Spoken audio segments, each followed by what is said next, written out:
موقف بيحصل مع كل ست ومع كل بنت، وللأسف بيحصل معاهم من ست أو بنت زيهم. ده حصل معايا. كان في واحدة كل ما تشوفني وقت بعيد أو وقت قريب تقولي هو إيه بقى، إحنا مش ناويين نخس شوية، مش ناويين نلعب رياضة، طب نعمل دايت. فكنت بستغرب اللي هو تمام، كل الناس اللي على السوشيال ميديا شايفة صوري بالطول، انا الحمد لله مخلفه مرتين والدنيا تمام جدا، محافظه على جسمي وبلعب رياضه وكل حاجه تمام. فكنت اللي هو تمام ماشي، ان شاء الله ربنا يسهل.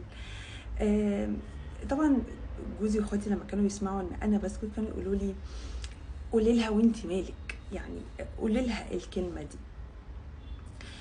لكن الموضوع بالنسبه لي هو بيكون مختلف.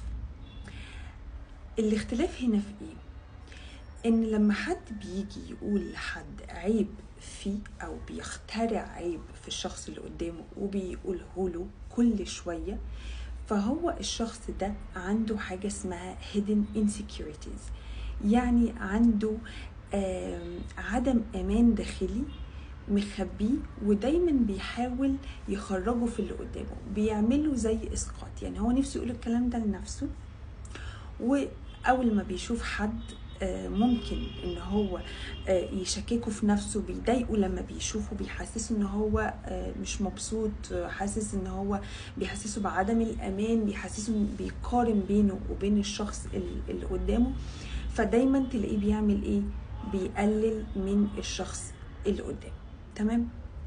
فعلشان كده هنلاقي كتير قوي واحده تيجي تقول لك انت تخنتي، انت محتاجه تروحي تعملي سكين كير، انت محتاجه تهتمي بنفسك شويه، انت اتهامات اتهامات اتهامات. والاتهامات دي بيكون جزء كبير منها او ممكن تكون كلها هي عايزه تقولها لنفسها، عايزه توضحها لنفسها، بس هي مش صريحه مع نفسها.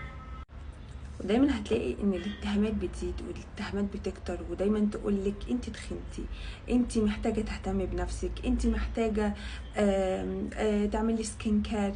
على طول دي اتهامات. انا مش بتكلم عن الناس اللي انت شايفاهم وواثقه فيهم ان هم فعلا خايفين عليكي، لكن انا بتكلم على دايما الشخص اللي بتلاقيه بيقولك حاجه هو المفروض يقولها لنفسه. يعني الشخصيه اللي كانت دايما بتقول لي انت محتاجه تخسي، انت محتاجه تلعبي رياضه، هي محتاجه تخس، هي محتاجه تلعب رياضه، هي مختلفه تماما جسما وتفصيلا وشكلا عني. تمام؟